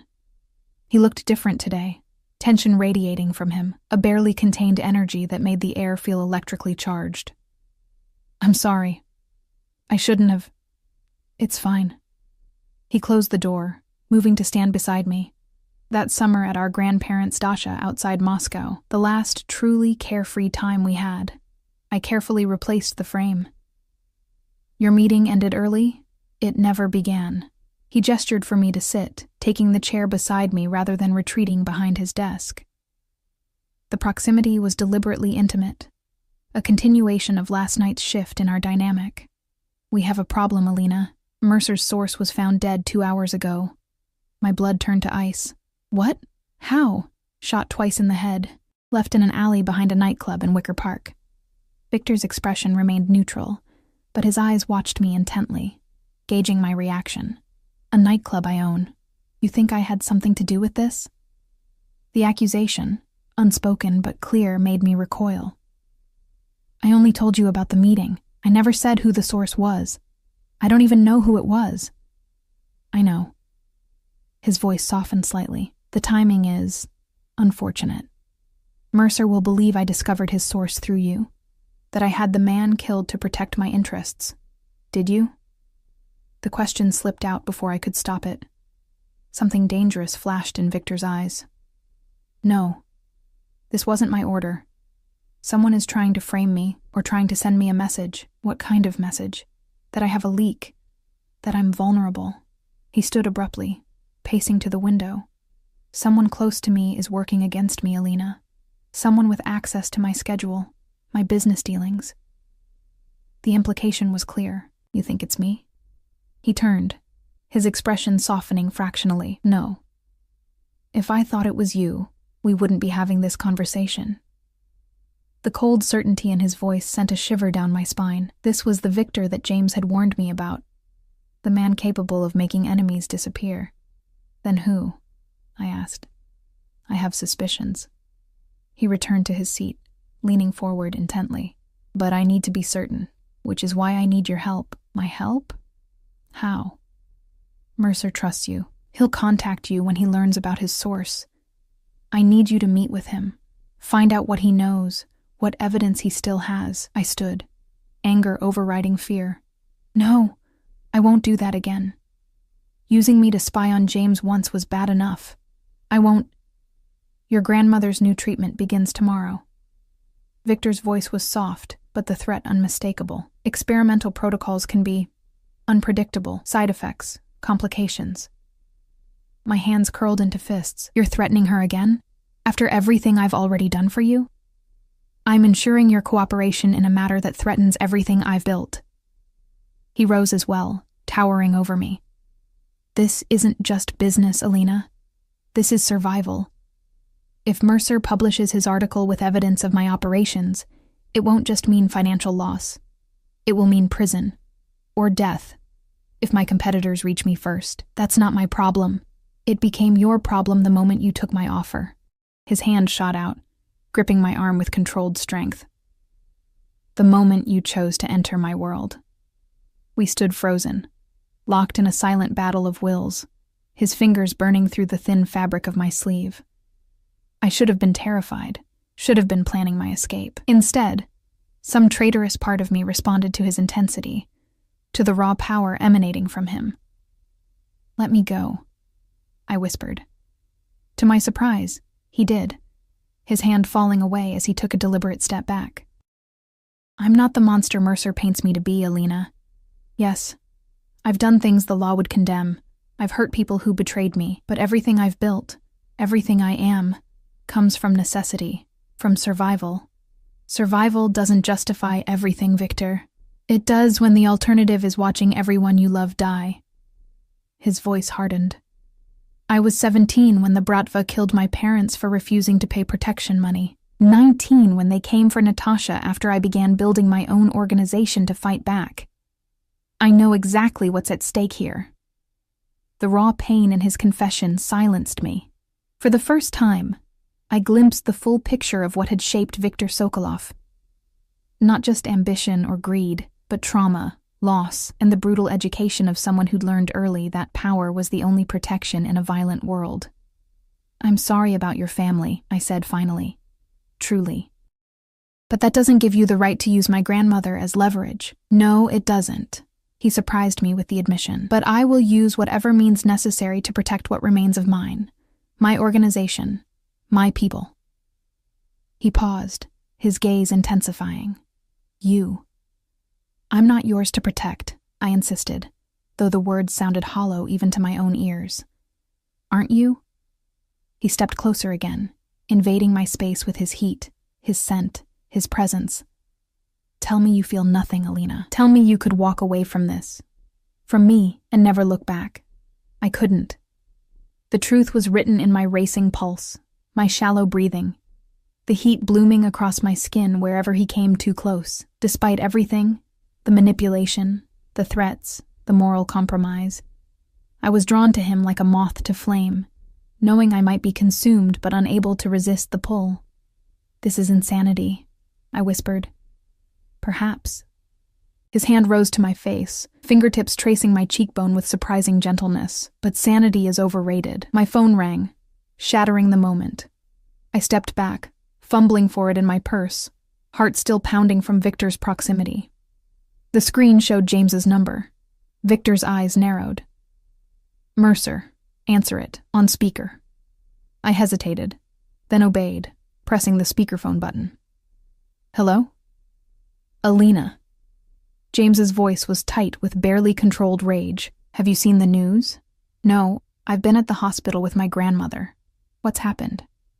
"Anton Kuznetsov is dead, shot execution style behind the frost room." His voice cracked slightly. "He was my source, Alina, the one I told you about yesterday." I glanced at Victor, whose expression had hardened at the name. "James, I'm so sorry. I need to see you. Now. It's not safe to talk on the phone." The urgency in his voice was unmistakable. "Meet me at the university library in 30 minutes. Second floor, linguistics section. Come alone." The call ended before I could respond. Victor was already moving, pressing a button on his desk phone. "Mikhail, I need surveillance on Northwestern University Library. Immediately." "You're not sending me there," I protested. "No, I'm going with you." He opened a cabinet, removing what I recognized with a shock as a handgun. "Kuznetsov was my head of security until 3 months ago. If he was Mercer's source, the threat is far more serious than I thought." "I'm not getting in the middle of a shootout, Victor." He tucked the gun into a shoulder holster beneath his suit jacket. "There won't be one. We'll observe from a distance. I need to know what Mercer knows, what evidence Kuznetsov gave him before he died." "And then what? You'll have James killed too?" The question was out before I could stop it. Victor stilled, his eyes meeting mine with chilling intensity. "Is that what you think of me? That I solve all my problems with bullets?" "I don't know what to think anymore," I admitted. "I'm in so deep I can't see daylight." Something softened in his expression. "I don't want Mercer dead, Alina. I want him neutralized. There are other ways to accomplish that." Before I could respond, Mikhail appeared at the door, car keys in hand. "The car is ready, sir." The ride to Northwestern passed in tense silence. Victor sat beside me in the back of the Escalade, close enough that our shoulders occasionally touched when the car turned. Each contact sent electricity through me, a physical awareness I couldn't suppress despite the dangerous situation we were heading into. "Stay in the car," Victor instructed as we pulled up a block from the library. "Mikhail will keep you safe." "No." I caught his arm as he prepared to exit. "I'm coming with you." "It's too dangerous. James asked for me. If he sees you instead, he'll run." I held his gaze steadily. "Let me talk to him. I'll find out what he knows." Victor studied me for a long moment. "You'd do that willingly? Help me against your former lover?" The question carried weight beyond the immediate situation. It was a test of where my loyalties truly lay. "I'm already complicit," I said finally. Might as well see it through. Something like approval flickered in his eyes. "Very well. But we do this my way. You wear a wire so I can hear everything. I'll be close enough to intervene if necessary." 15 minutes later, wired with a tiny transmitter hidden beneath my sweater, I climbed the stairs to the library's second floor. The linguistics section was deserted, rows of bookshelves creating a maze of secluded study nooks and hidden corners. Alina. James materialized from between shelves, grabbing my arm and pulling me into a small study alcove. "Thank God you came." "James, what's going on? You're scaring me." The fear in my voice wasn't entirely feigned. He ran a hand through his hair, eyes wild with a combination of grief and adrenaline. "Anton is dead. Shot twice in the head. Professional hit. He was supposed to give me the final evidence I needed. Shipping manifests, bank transfers, everything proving Sokolov's operation. I don't understand what this has to do with me," I said, conscious of Victor listening to every word. James grabbed my shoulders. "It has everything to do with you. You're in danger, Alina. Sokolov must know you talked to me. He'll assume you leaked information." "No, he wouldn't," I began, only to be cut off. "Listen to me." James's voice rose, drawing a sharp shh from a nearby student. He lowered his voice to an urgent whisper.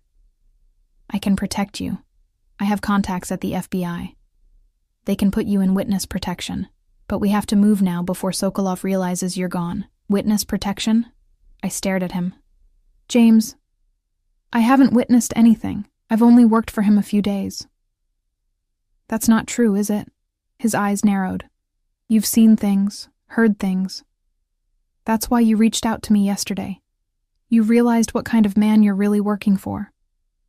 The trap was so obvious, I almost laughed. James wasn't concerned for my safety.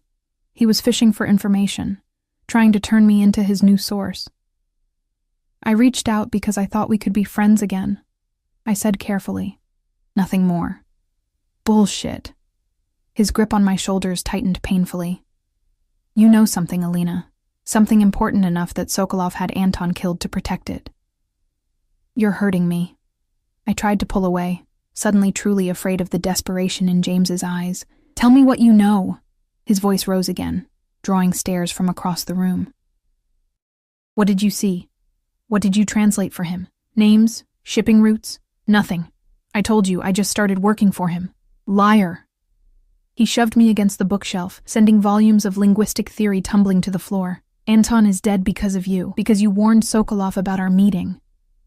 Cold fear washed over me as I realized James was unraveling, his judgment clouded by grief and obsession. Where was Victor? Could he hear what was happening? James, please, you're not thinking clearly. I should have known. He spat, his face contorted with anger. Once a Russian sympathizer, always a Russian sympathizer. Is that it? Or did Sokolov find another way to buy your loyalty? Is he fucking you, Alina? Is that your price? The crude accusation hit like a slap. I shoved him hard, creating space between us. You need help, James. This isn't you. This is exactly me. He reached into his jacket, and my blood froze when I glimpsed metal. The journalist who's finally going to bring down Viktor Sokolov with or without your help. Is that a gun? I whispered, backing away slowly. Insurance. His eyes darted around the library. Come with me now, Alina. Last chance. I'm not going anywhere with you. His expression hardened. Then you're choosing him. You're choosing a murderer over justice. I'm choosing to walk away from a man with a gun who's clearly not in his right mind, I countered, edging toward the main aisle between shelves. You're not walking away from this. James raised the gun slightly, keeping it partially concealed by his jacket. Not until you tell me what you know about Sokolov's operation. Real terror gripped me now. James was unhinged, dangerous, and I was trapped in a deserted corner of the library with him. I don't know anything, I insisted, trying to keep my voice steady. I translate documents, James, business correspondence. That's all. Stop lying. He grabbed my arm again, the gun now pressed against my side. We're going somewhere private to continue this conversation. Move. I wouldn't do that, Mr. Mercer. Victor's voice, cold and controlled, came from behind us. James spun, keeping me partially in front of him, the gun now fully visible. Sokolov. James's voice dripped with hatred. Come to silence another loose end? Victor stood at the end of the aisle, hands casually in his pockets, looking for all the world like a businessman who'd wandered into the wrong section. Only the deadly focus in his eyes revealed the predator beneath. I came to ensure Ms. Foster's safety, he said calmly. Something you seem to be jeopardizing with that weapon. Stay back. James tightened his grip on my arm. I'll shoot her if you come closer. No, you won't. Victor took a step forward, utterly unfazed by the threat. You're a journalist, Mercer, not a killer. You don't know what I'm capable of, James hissed. You killed my source, my friend. I did no such thing. Another step forward.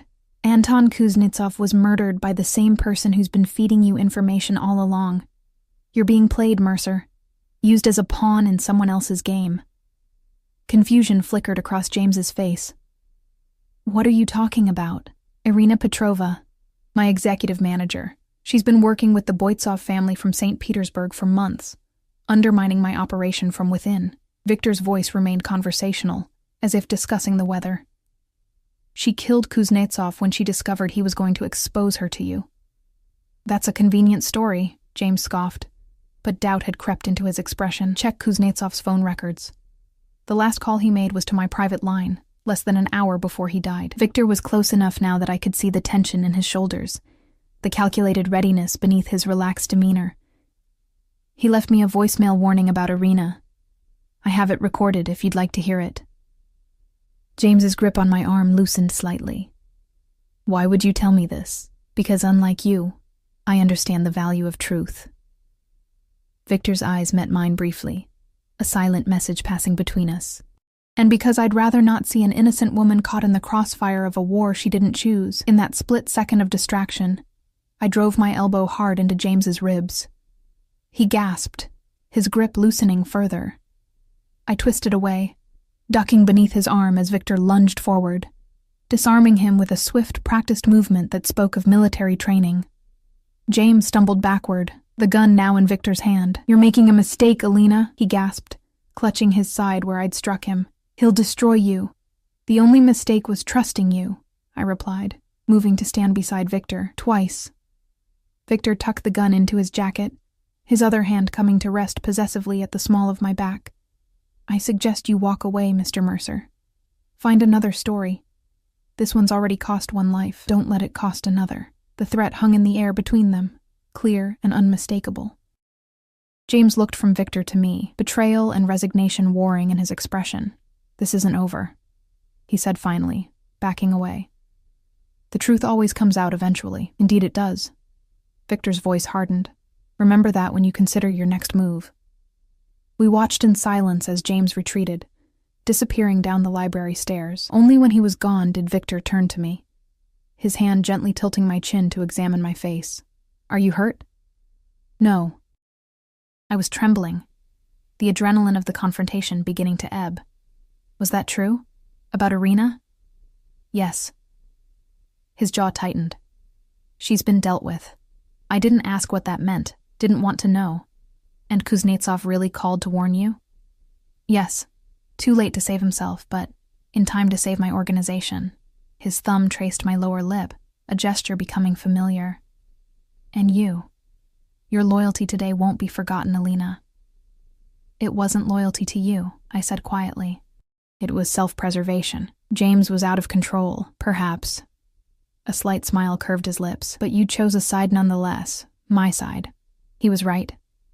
In that moment in the library, faced with James's unraveling sanity and Victor's controlled strength, I had made my choice, had aligned myself with the devil I knew, rather than the friend I no longer recognized. What happens now? I asked, as Victor guided me toward the exit, his hand still at the small of my back. Now we clean up this mess. Ensure Mercer's article never sees publication. He held the door for me, the courtly gesture at odds with the danger still radiating from him. And then, you and I have unfinished business. The way he said it sent heat curling through my body despite the frigid November air. Mikhail was waiting with the car, opening the door as we approached. As I slid into the back seat, Victor's hand on my arm stopped me. One thing should be clear between us, Alina. His voice was low, meant for my ears only. What happened today changes things. You're no longer just my translator. You're part of my inner circle now. My confidant. He paused, searching for the right word. Partner. Partner? I echoed, the word carrying more weight than seemed possible. In all things. His eyes held mine, the meaning unmistakable, if that's what you want. It was a choice. Perhaps the first real one he'd given me since our paths crossed at Nocturne. I could walk away now. He was offering that much, at least. Return to my struggling existence, my grandmother's uncertain care, my dreams deferred, or I could step fully into Viktor Sokolov's world, with all its darkness and danger, and unexpected moments of light. Become the woman at the wolf's side, both his weakness and his strength. I want it, I said finally, the truth releasing something tight in my chest. God help me. I want it all. His smile then, genuine, transformative, made him look younger, almost boyish. He joined me in the back seat, closing the door on the outside world. As the car pulled away from the curb, Victor reached for my hand, our fingers intertwining in silent understanding. Your grandmother will be pleased, he said unexpectedly. She called me this morning after her appointment. I stared at him. She called you? How? I gave her my number when I arranged her care. His thumb traced circles on my palm. She's quite formidable, your babushka. Threatened me with creative Russian curses if I hurt you. Laughter bubbled up, surprising us both. That sounds like her. She also said something about Russian men making terrible husbands but passionate lovers. His eyes danced with amusement. I assured her I'd prove the first part wrong. The implication stole my breath. Victor. Not today, not tomorrow, but someday. He lifted our joined hands, pressing his lips to my knuckles. When you're ready. When you understand completely what it means to be mine. The possessiveness that had once frightened me now sent a different kind of shiver through my body. Because I was beginning to understand that belonging to Viktor Sokolov meant more than ownership. It meant protection, passion, a place in a world few ever glimpsed from the inside. And what about you? I asked, emboldened by his rare openness. Are you mine as well? His expression sobered, gray eyes searching mine. I have been since you spoke Russian in that restaurant, Alina Foster. You just didn't know it yet. The confession hung between us, transforming the air in the car, making it thick with possibility.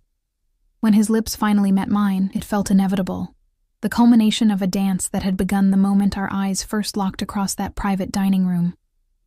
His kiss was everything I'd imagined and nothing like I'd expected. Controlled yet hungry, commanding yet surprisingly tender. His hand cradled my face as if I were something precious, even as his mouth claimed mine with unmistakable possession. When we broke apart, both breathless, the world outside seemed to have changed. Sharper, brighter, more vivid. Or perhaps it was simply that I had changed, stepped across a threshold into a life I'd never imagined for myself. Where are we going? I asked, suddenly aware the car was heading away from both the office and my apartment, the airport. Victor's arm curled around me, drawing me against his side. I have business in St. Petersburg that can't wait. The Boitsov family needs to understand the consequences of their interference. You want me to come with you? To Russia? The speed of this new reality made my head spin. I want you by my side, Alina, in Chicago, in Russia, wherever business takes me. His voice softened slightly, and I thought you might like to see your grandmother's homeland. Perhaps visit her old neighborhood. The thoughtfulness of the gesture, remembering this detail about my grandmother's past, wanting to connect me to my heritage, touched me unexpectedly. It was these glimpses of the man beneath the power that had drawn me to him from the beginning. Yes, I said simply. I'd like that. As the Chicago skyline receded behind us, I leaned into Victor's embrace, no longer fighting the current that had swept me into his world. I had made my choice, crossed my own line in the sand. Whatever came next, danger, passion, power, I would face it at the wolf's side, not as his possession, but as his equal, his partner. His light in the darkness he navigated with such deadly grace. And if that meant embracing parts of myself I'd never acknowledged, the hunger for power, the thrill of danger, the willingness to bend moral boundaries, then so be it. We were all shaped by our choices, by the compromises we made to protect what mattered most. Victor had chosen me, and against all reason, against all warnings, I had chosen him. The rest was yet to be written, our story just beginning. But one thing was certain as we sped toward the future awaiting us. I had spoken Russian before the Mafia boss, and in doing so, I had changed both our destinies forever.